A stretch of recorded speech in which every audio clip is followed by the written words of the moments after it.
পিরিয়ডের সময় হচ্ছে সঞ্জিতার। কালকে পিরিয়ডের ডেট। টিউশনি থেকে আসার সময় ফার্মেসি থেকে ন্যাপকিন কিনে বাসায় ফিরছিল। বাসায় যাওয়ার সময় কিছু বকাটে ছেলে সঞ্জিতার পিছনে অশ্লীল ভঙ্গিতে কথা বলতে বলতে যাচ্ছিল। ন্যাপকিনটা একটা প্যাকেটের মধ্যে ছিল। বাইরে থেকে বোঝা যাচ্ছিল প্যাকেটের মধ্যে ন্যাপকিন আছে। ব্যাগের মধ্যে বই বেশি হওয়ায় ন্যাপকিন ব্যাগের মধ্যে নেয়নি। যদিও সেভাবে নিলে ব্যাগের মধ্যে জায়গা হয়ে যেত। যত সব দোষ সঞ্জিতার বান্ধবীর। সঞ্জিতা বলেছিল ভালো করে ঢেকে নি, বলা যায় না রাস্তায় কেউ খারাপ দৃষ্টিতে থাকতে পারে।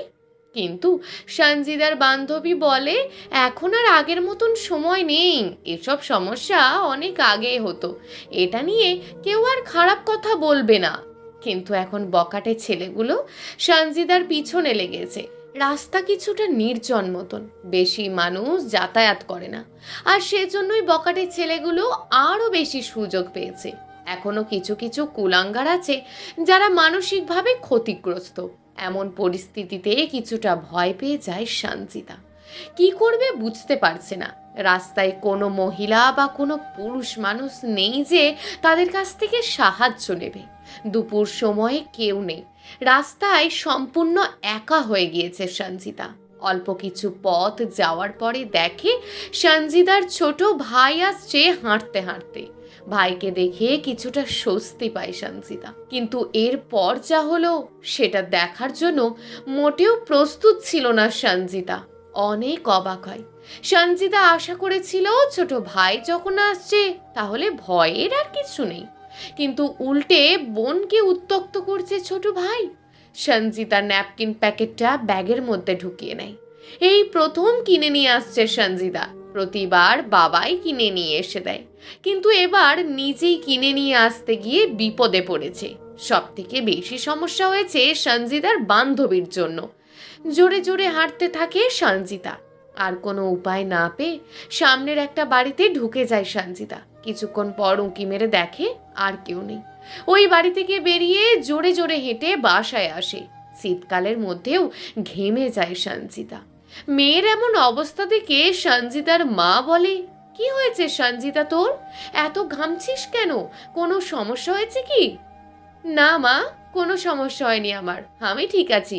একটু জোরে হাঁটছি তো তাই ঘেমে গেছি। রুমে ঢুকে ফুঁপিয়ে ফুঁপিয়ে কান্না করছে সঞ্জিতা। আর ভাবছে আমার ভাই আমার সাথে এমন জঘন্য কাজ করলো কিভাবে। নিজেকে সান্ত্বনা দিয়ে বলে পর্দা পরে মুখ ঢাকা ছিল তাই আমাকে চিনতে পারেনি, সেজন্যই এমন করেছে। কিন্তু আমি না হয়ে যদি অন্য কোনো মেয়ে হলেও এমন জঘন্য কাজ কেন করবে ও? আমি সেখানে ছিলাম জানলে আমার সাথে এমন করতো না, কিন্তু অন্য মেয়ে ভেবে করেছে। ওই বকাটে ছেলে আর আমার ভাইয়ের মধ্যে কোনো পার্থক্য নেই। আব্বা যদি এটা জানতে পারে তাহলে আমার ভাইকে মেরে ফেলবে। বলা যাবে না আব্বাকে। রাতে সবাই একসাথে খাওয়া দাওয়া করছি আর টিভিতে সংবাদ চলছে। প্রতিদিন রাতে সংবাদ দেখে আর খাওয়া দাওয়া করে বাবা। সংবাদে বলছে বাসের মধ্যে একটা মেয়েকে একা পেয়ে বাস ড্রাইভার আর হেল্পার মিলে 18 বছরে একটা মেয়েকে ধর্ষণ করেছে। বাবা তখন বলল সমাজটা একদম নষ্ট হয়ে গেছে, চারিদিকে শুধু ধর্ষণ, নারী নির্যাতন চলছে। সঞ্জিতা তখন বলল সব ছেলেরাই এক বাবা, এরা কখনো ভালো হবে না, সুযোগ পেলে হাতছাড়া করে না, এদের থেকে বাঁচার কোনো উপায় নেই। সঞ্জিতার ছোট ভাই তখন বলে সব ছেলেরা এক না, সব ছেলেরা ধর্ষক হয় না, অনেক ছেলে আছে তারা মেয়েদের সম্মান করতে জানে। সঞ্জিতা তখন মুচকি হেসে বলে সব ছেলেরা ধর্ষক না, তবে কিছু কিছু ছেলে রাস্তায় চলার পথে মেয়েদের পিছনে পিছনে গিয়ে একা পেয়ে মেয়েদের উত্ত্যক্ত করে, এরাও ধর্ষকের থেকে কম কিছু না। সুযোগ পেলেও এরা ভয়ঙ্কর ধর্ষক হয়ে উঠতে পারে সমাজের। সঞ্জিতার কথা শুনে কিছুটা নড়ে চড়ে বসে সঞ্জিতার ছোট ভাই, আর আজ দুপুরের কথা ভাবতে থাকে। আজকেও একটা মেয়েকে একা পেয়ে উত্ত্যক্ত করেছে, কিন্তু সেটা যে তার বোন ছিল এটা জানে না। সঞ্জিতার বাবা বলে তুই তো প্রতিদিন একা একা যাওয়া আসা করিস টিউশনি, কলেজ, তোকে কি কেউ ডিস্টার্ব করে রাস্তায়? না বাবা, আমাকে কেউ ডিস্টার্ব করে না। আমার এমন একটা ভাই থাকতে আমাকে ডিস্টার্ব করার সাহস কেউ পাবেই না। তুমি চিন্তা করো না। পরের দিন সকালে আবার টিউশনিতে যায় সঞ্জিতা। টিউশনিতে গিয়ে বান্ধবীকে বকাবকি শুরু করে দেয় সঞ্জিতা। তোর জন্য আমাকে হয়রানি হতে হয়েছে অনেক, সব দোষ তোর। সঞ্জিতার বান্ধবী বলে, কি হয়েছে আগে সেটা তো বল আমাকে। আমি তোকে বললাম ন্যাপকিনের প্যাকেটটা ব্যাগের মধ্যে নি, কিন্তু তুই শুনলি না। বললি যে সমাজ আর আগের মতো নেই, কিন্তু সমাজ আগের মতোই আছে। কাল রাস্তায় আমাকে কিছু বকাটে ছেলে অনেক উত্ত্যক্ত করেছে। আর আমার ভাই। তোর ভাই? কি? না কিছু না। আরে বল তো কি হয়েছে? তোর ভাইও কি তোকে উত্ত্যক্ত করেছে? আরে না, কিসব বাজে বাজে কথা বলিস। আমার ভাই এমন করবে কেন? করতেও তো পারে, তুই তো পর্দা পড়েছিলি, তোকে চিনতে না পেরে বাজে মন্তব্য করেছে। আরে এমন কিছু না, আমি বলতে চাইছিলাম আমার ভাই জানলে ওই ছেলেগুলোর সাথে ঝামেলা করবে, সেজন্যই বলিনি। আর তুইও যেন বলবি না। আচ্ছা ঠিক আছে, বলবো না। কালকের মতন আজকেও বাসায় যাচ্ছে সঞ্জিতা। দূর থেকে দেখছে সঞ্জিতার ছোট ভাই আর কিছু ছেলে দাঁড়িয়ে আছে। সঞ্জিতাকে দেখে সিজ দিয়ে বিভিন্নভাবে উত্ত্যক্ত করছে। সঞ্জিতার ছোট ভাইও এমন করছে। আস্তে আস্তে সঞ্জিতা ওর ছোট ভাইয়ের কাছে যাচ্ছে। কাছে গিয়ে ভাইয়ের সামনে দাঁড়ায়। সামনে গিয়ে দাঁড়াতেই কিছু ছেলে বলে, তোর কপাল অনেক ভালো, মনে হয় পছন্দ হয়েছে তোকে, আর তোকে প্রপোজ করার জন্য আসছে। সঞ্জিতার ভাই মিটমিট করে হাসছে। তখন সঞ্জিতা ওর মুখ থেকে পর্দাটা খুলে ফেলে আর ভাইয়ের দিকে রাগী দৃষ্টিতে তাকিয়ে আছে। মনে মনে চাচ্ছে পায়ের স্যান্ডেলটা খুলে মুখে কয়েকটা মারতে। পাশের ছেলেগুলো তখন বলে, এখন পর্দা খুলেছে, পরবর্তীতে আর অনেক কিছু খুলবে, আমাদের একটু ভাগ দিস। সঞ্জিতার ভাই সঞ্জিতাকে দেখে নিথর হয়ে দাঁড়িয়ে আছে। মনে হচ্ছে যেন কথা বলার শক্তি হারিয়ে ফেলেছে। মাটির দিকে লজ্জা মুখ নিয়ে তাকিয়ে আছে, কথা বলার মতন মুখ নেই। সঞ্জিতা তখন বলে, আমার বিশ্বাস হচ্ছে না তুই এমন কাজটা করতে পারিস। কালকেও তুই এমন করেছিস আর আজকেও এমন করছিস, তাও আবার নিজের বোনের সাথে। না জানি বাকি মেয়েদের সাথে কি করিস। সঞ্জিতার ভাই বলে, আমি কোনোদিন এমন করিনি, এই প্রথম। আমি তোর কথা কিভাবে বিশ্বাস করব? পাশের ছেলেগুলো এত আজে বাজে কথা বলছে, শুনতে কি খুব বেশি ভালো লাগছে? কালকে তো খুব বলি সব ছেলেরা ধর্ষক না, কিছু কিছু ছেলে মেয়েদের সম্মান করতে জানে। এই তোর সম্মান তাহলে? সঞ্জিতার ভাই সবার সামনে সঞ্জিতার পা ধরে বলে, প্লিজ আমাকে মাফ করে দে আপু, আর কোনোদিন এমন হবে না, আমার অনেক বড় ভুল হয়ে গেছে। এসব দেখে পাশের ছেলেগুলো তো একদম অবাক, এমন কেন করছে? সঞ্জিদার কিছু না বলে ভাইয়ের হাত থেকে পা ছড়িয়ে নিয়ে বাসার দিকে রওনা হয়। একটু পরে ছেলেগুলো সঞ্জিদার ভাইয়ের দিকে এগিয়ে আসে, আর একটা ছেলে হাসতে হাসতে বলল, তোর তো মরে যাওয়া উচিত কাপুরুষ, ছেলে হয়ে একটা মেয়ের পায়ে পড়িস। সঞ্জিতার ভাই তখন ছেলেটার জামার কলার চেপে ধরে বলল, ওটা আমার বোন হয়, মুখ সামলে কথা বলবি, আর যদি আমার বোনকে ডিস্টার্ব করিস তাহলে আমি তোকে মেরে ফেলবো। ছেলেটা তখন সঞ্জিতার ভাইয়ের থেকে নিজেকে ছাড়িয়ে নিয়ে বলল, তোর তো আগে মরে যাওয়া উচিত, নিজের বোনকে উত্ত্যক্ত করিস। নিজের বোনের সাথে যদি তুই এমন করিস তাহলে আমরা তো করবই। তারপর ওখান থেকে সবাই চলে যায়, আর সঞ্জিতার ভাই নীরবে ওখানে দাঁড়িয়ে থাকে। সঞ্জিতা প্রতিদিনের মতন আজকেও স্বাভাবিকভাবে বাসায় চলাচল করছে, কাউকে কিচ্ছু বুঝতে দিচ্ছে না। ভাইয়ের এসব কৃতকর্মের কথা বাসায় জানলে সবাই অনেক কষ্ট পাবে, আর সঞ্জিতার বাবা অনেক রাগী মানুষ। এসব কথা জানতে পারলে সঞ্জিতার ভাইকে একদম মেরেই ফেলবে। সঞ্জিতার ভাই সেই দুপুরে বাসা থেকে বাহির হয়েছে, বিকেল হয়ে যাচ্ছে, কোনো খোঁজ নেই। মাঝে মাঝে এমনই দেরি করে বাসায় আসে, তাই সবাই সেভাবে কানে মাথায় নিচ্ছে না, ভাবছে চলে আসবে অন্য দিনের মতোই। সন্ধ্যা পার হয়ে রাত হতে চলো, তাও কোনো খোঁজ নেই সঞ্জিতার ভাইয়ের। সবাই চিন্তায় পড়ে গেল কোথায় যেতে পারে। সঞ্জিতা আজ সারা দিন প্রায় রুমের মধ্যেই ছিল, দুপুরের পর থেকে বাহিরে বের হয়নি, কারণ সঞ্জিতা চায় না তার ভাইয়ের সামনে যেতে। এটা একটা লজ্জার বিষয় সঞ্জিতার জন্য, তার অমানুষ ভাইয়ের সামনে যাওয়া। সেজন্যই রুম থেকে বাহির হয়নি। রাতে সঞ্জিতার মা সঞ্জিতার রুমে এসে বলে, তোর ছোট ভাইকে দেখেছিস সঞ্জিতা? কেন মা, কি হয়েছে? সঞ্জিদার মা ধমকের স্বরে বলে, তুই আর জানবি কেমন করে কি হয়েছে? সারাদিন তো ঘরের মধ্যেই বসে থাকিস। তোর ছোট ভাই সেই দুপুরে বাসা থেকে গিয়েছে, রাত হয়ে আসলো, এখনো খোঁজ নেই তার। তোকে বলেছে কি কোথাও গেছে? না, আমাকে তো কিছু বলেনি। সঞ্জিদার মনের মধ্যে একটা বড় ধাক্কা লাগলো। এতক্ষণ তো চলে আসার কথা, কিন্তু আজ এখনো আসেনি। নিশ্চয়ই আজকের ঘটনার জন্য ভয়েতে আসেনি বাড়িতে। সে হয়তো ভাবছে সঞ্জিদা বাবাকে সব বলে দিয়েছে, আর সে বাবাকে ভালো মতোই চেনে। এমনিতেই বাবা রাগী মানুষ, আর এই সব ঘটনার কথা জানলে সে কি করবে তা নিজেও জানে না। কিন্তু ভয়েতে সঞ্জিদা তার বাবাকে কিছু বলেনি। সঞ্জিদা চায় না এই ঘটনার জন্য তার ভাইয়ের কিছু হোক। আর সঞ্জিদার ভাই উল্টো বুঝে সেই দুপুর থেকে এখনো বাসায় আসেনি। এই ঘটনার জন্য সঞ্জিদা নিজেকে দোষারোপ করে। তখন সঞ্জিদার ভাই সঞ্জিদার কাছে মাপ চেয়েছিল, কিন্তু সঞ্জিদা মাপ করেনি। যদি মাপ করে দিত তাহলে তার ভাই আজ ঘরে থাকতো। সঞ্জিদা ফোন নিয়ে ভাইয়ের ফোনে অনেকবার ফোনে ট্রাই করেছে, কিন্তু ফোন যাচ্ছে না। আর কোনো উপায় না পেয়ে সঞ্জিদার ভাইয়ের বান্ধবীকে কল দিল। 2-3 বার মতন ফোন দেওয়ার পর ফোন রিসিভ করলো। হ্যালো, তানিয়া? হ্যাঁ, আপনি কে বলছেন? আমি আকাশের বড় বোন সঞ্জিদা বলছি। হ্যাঁ আপু, বলো কি হয়েছে? তুমি কি আকাশকে দেখেছো? সেই দুপুরে বাসা থেকে বাহির হয়েছে, এখনো বাসায় ফেরেনি। ওর ফোনও বন্ধ আছে, কল যাচ্ছে না। না আপু, আমার সাথে তো ওর সারাদিন কথা হয়নি। আচ্ছা ঠিক আছে, ধন্যবাদ। যদি আকাশের সাথে যোগাযোগ হয় তাহলে এই নাম্বারে ফোন দিয়ে বলবে, আমাকে জানাবে আকাশ কোথায় আছে। আচ্ছা ঠিক আছে আপু, আমি জানাবো তোমায়। চিন্তা করো না, হয়তো কোনো বন্ধুর বাসায় আছে, রাতের মধ্যে বাসায় চলে আসবে। তাই যেন হয়। প্রতিদিন যাই হোক না কেন, সঞ্জিদার বাবার সংবাদ দেখা মিস হবে না।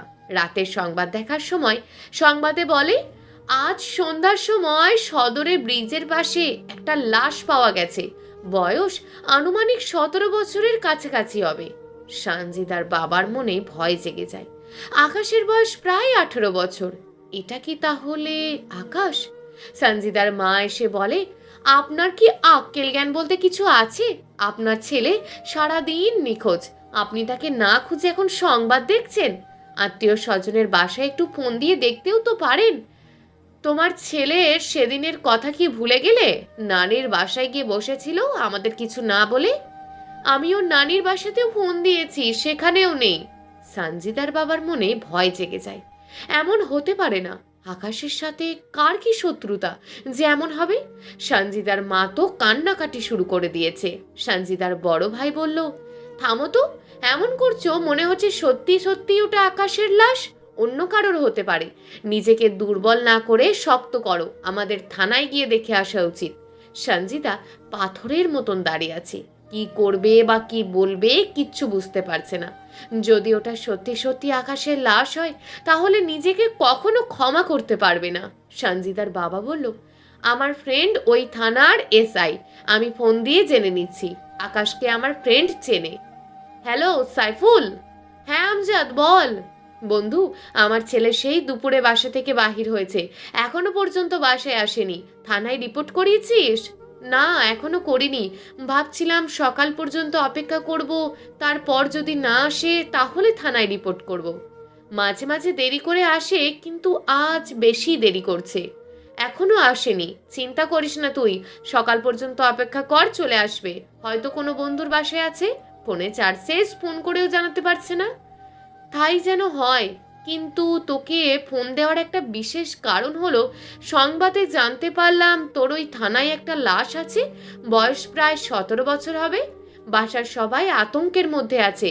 আকাশের বয়সও প্রায় 18 বছরের মতন হবে। তুই একটু ভালো করে দেখ তো, ওটা আকাশ নাকি অন্য কেউ। আমি তো আজ ছুটিতে আছি আমজাদ, আর বাড়িতেও কেউ নেই। থাকলে গিয়ে দেখে আসতাম। তুই একটু কষ্ট করে থানায় গিয়ে দেখে আয়। দোয়া করি যেন আকাশ না হয়। সঞ্জিদার বড় ভাই আর বাবা দুজন রাতে বাইক নিয়ে থানায় যায়। থানায় লাশের সামনে গিয়ে মুখ থেকে কাপড় সরানোর সাহস পায় না। মনের মধ্যে একটা ভয় কাজ করছে, যদি এটা আকাশ হয়। কাপড় সরানোর জন্য হাত বাড়িয়ে দিয়েও হাত সরিয়ে নেয় আমজাদ সাহেব। সঞ্জিদার বড় ভাই বলে, থাক বাবা, তোমাকে দেখতে হবে না, আমি দেখছি। সঞ্জিদার বড় ভাই আস্তে আস্তে কাপড়টা সরিয়ে দেখে, না, এটা আকাশ না, অন্য কেউ। সঞ্জিদার বাবাও দেখে কিছুটা স্বস্তি পায়, এটা আকাশ না, অন্য কেউ। কিন্তু সঞ্জিদার ভাইয়ের মনে সন্দেহ জাগে, এটা কে হতে পারে যদি আকাশ না হয়? এটাও তো কারোর না কারোর ভাই, কারোর সন্তান। আমরা না হয় স্বস্তি নিয়ে বাসায় চলে যাব, কিন্তু যাদের সন্তান, যাদের ভাই, তাদের মনের অবস্থা আমাদের মতন হবে, যেমন হয়েছিল কিছুক্ষণ আগে আমাদের। চিন্তার সাগরে ডুব দিতে দিতে সঞ্জিতার বাবার ভাই দুজনেই বাসায় চলে আসে। বাসায় আসতেই সঞ্জিতার বাবার মা জিজ্ঞেস করে থানায় গিয়ে কি জানতে পারলো লাশটা কার, আমাদের আকাশের নাকি অন্য কারোর? আমজাদ সাহেব মুখে কিছুটা হাসি নিয়ে বলে, চিন্তা করার দরকার নেই, লাশটা আকাশের না, অন্য কারোর লাশ ছিল ওটা। কিন্তু এখনো টেনশন যায়নি, আকাশ এখনো বাসায় আসেনি, না জানি কি অবস্থায় আছে, কোথায় আছে। রাত যত গভীর হচ্ছে টেনশন তত বাড়ছে। এভাবে রাত গড়িয়ে সকাল হয়ে গেল, তবুও আকাশের খোঁজ নেই। সারা রাত ঘুমাতে পারেনি সঞ্জিতা, সব সময় নিজেকে দোষারোপ করে গিয়েছে। সঞ্জিতা ভাবে, আজ আমার ভাইয়ের পরিস্থিতির জন্য সম্পূর্ণ আমি দায়ী। আজ সঞ্জিতার পিরিয়ডের ডেট। একজন নারী জানে পিরিয়ডের যন্ত্রণা কতটুকু। একদিকে পিরিয়ডের যন্ত্রণা, অন্যদিকে নিজের ভাইয়ের জন্য শোক। সব দিক থেকে মহা বিপদে আছে সঞ্জিতা। পিরিয়ডের যন্ত্রণার জন্য টিউশনি বা কলেজ কোথাও যেতে পারেনি। এতক্ষণ পরে সঞ্জিতার একটা কথা মনে পড়ে। কালকে যখন ওর ভাই ডিস্টার্ব করে, তখন সেখানে কিছু ছেলে ছিল আকাশের সাথে। তারা তো জেনে গেছে আকাশ আমার ভাই, আর আকাশ তখন জেনে গেছে আমি ওর বোন ছিলাম, আর ছেলেগুলো আমাকে উত্ত্যক্ত করছিল। তাহলে কি আকাশ তাদের সাথে কোনো ঝামেলা সৃষ্টি করেছে? এমনটা হতেই পারে, আমি ওর বোন ছিলাম জানতে পেরে ওই ছেলেগুলোর সাথে ঝামেলা সৃষ্টি করে, আর সেখানে কোনো অঘটন সৃষ্টি করে। আকাশ একা ছিল, আর ওই ছেলেগুলো ছিল অনেক। আজ সারা দিন পার হয়ে রাত হয়ে গেল। সকালে খাওয়া দাওয়া বাদ দিয়েছে। রাত আনুমানিক 10টা বাজে। হঠাৎ করেই রাতে কলিং বেল বেজে ওঠে। সঞ্জিদার মা তাড়াতাড়ি করে দরজা খুলেই দেখে যে আকাশ দাঁড়িয়ে আছে দরজার সামনে, কিন্তু স্বাভাবিক অবস্থা নেই। চুলগুলো কেমন এলোমেলো, মাথা ফেটে রক্ত বাহির হচ্ছে। সঞ্জিদার মা কি করবে বুঝতে পারছে না। ছেলের এমন অবস্থা দেখে বাকরুদ্ধ হয়ে গেছে। আকাশ রুমের মধ্যে ঢুকতেই অজ্ঞান হয়ে নিচে পড়ে যায়।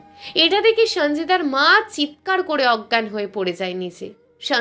সঞ্জিদার বাবা আর বড় ভাই ছুটে আসে সঞ্জিদার মায়ের চিৎকার শুনে। এসে বলে, মা কি হয়েছে, চিৎকার কেন করলে? খারাপ কোনো স্বপ্ন দেখেছো নাকি? এমন পরিস্থিতি দেখে সঞ্জিদার মা বুঝতে পারে এটা স্বপ্ন ছিল, বাস্তব না। কিছুক্ষণ চুপ থেকে বলে, হ্যাঁ, আমি খারাপ একটা স্বপ্ন দেখেছি। কি স্বপ্ন? সবাই একসাথে বসেছিলাম, হঠাৎ কলিং বেলের শব্দে গিয়ে দেখি দরজার পাশে আকাশ মাথা ফেটে রক্ত হয়ে বাহির হচ্ছে। চুলগুলো কেমন যেন এলোমেলো হয়ে আছে। ঘরের মধ্যে ঢুকতেই অজ্ঞান হয়ে পড়ে যায়। সঞ্জিতা বলল, চিন্তা করো না মা, আকাশের কিচ্ছু হবে না, ঘুমিয়ে যাও। বেশি চিন্তা করেছো আর মনের মধ্যে উল্টোপাল্টা খেয়াল আসলে এমন স্বপ্ন আসে। সবাই ঘুমিয়ে যায়। সকালে উঠে সবার মন খারাপ করে বসে আছে। স্বপ্নের ন্যায় হঠাৎ কলিং বেলের শব্দ শুনতে পায়। সঞ্জিতার মা আরও ভয় পেয়ে যায়। আস্তে আস্তে দরজার কাছে যায় আর মনে মনে দোয়া করে ভালো কিছু যেন হয়, স্বপ্নের মতন খারাপ কিছু যেন না হয়। দরজা খুলে দেখে আকাশ না, আকাশের চাচাতো ভাই। অনেক হাঁপাচ্ছে। সঞ্জিতার মা বলে ওঠে, কিছু হয়েছে কি? এত হাঁপাচ্ছিস কেন? কি হয়েছে? চাচি, চাচি, আকাশ হাসপাতালে ভর্তি, তাড়াতাড়ি চলেন। তুই কিভাবে জানতে পারলি আকাশ কোথায়?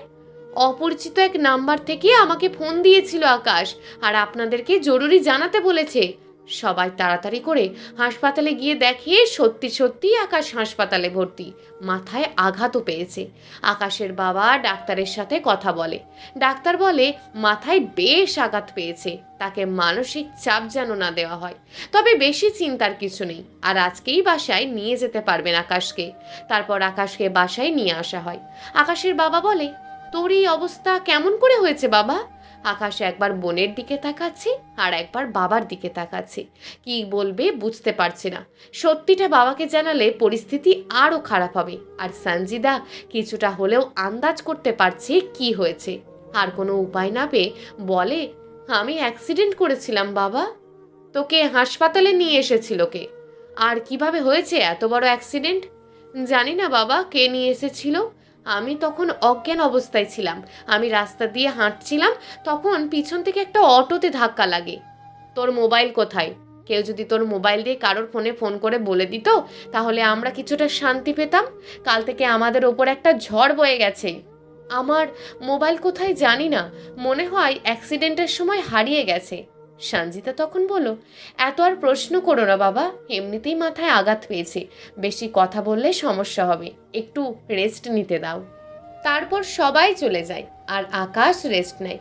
কিছুক্ষণ পর সঞ্জিদা আবার আকাশের রুমে গিয়ে বলে, সত্যি করে বলতো তোর এই অবস্থা কিভাবে হয়েছে? আকাশ বলল, আমি বাবাকে যেটা বললাম ওটাই সত্যি আপু। সঞ্জিদা কিছুটা ধমক দিয়ে বলল, আমাকে কি তোর পাগল মনে হয়? সত্যি কথা বলবি নাকি সেদিনের ঘটনা বাবাকে বলে দেব?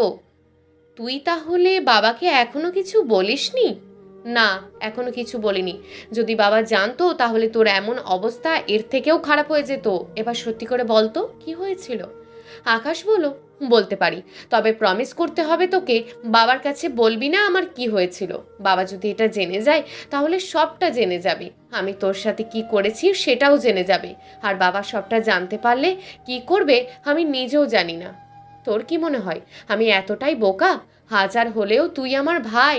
যদি বলার হতো তাহলে আমি আগেই সব কিছু বলে দিতাম। আকাশ তখন বলল, তোর সাথে কালকে অমন করার পরে ওই ছেলেগুলোর সাথে আমি ঝামেলা করেছিলাম। তারপর ওরা বিভিন্নভাবে আমাকে অপমান করে।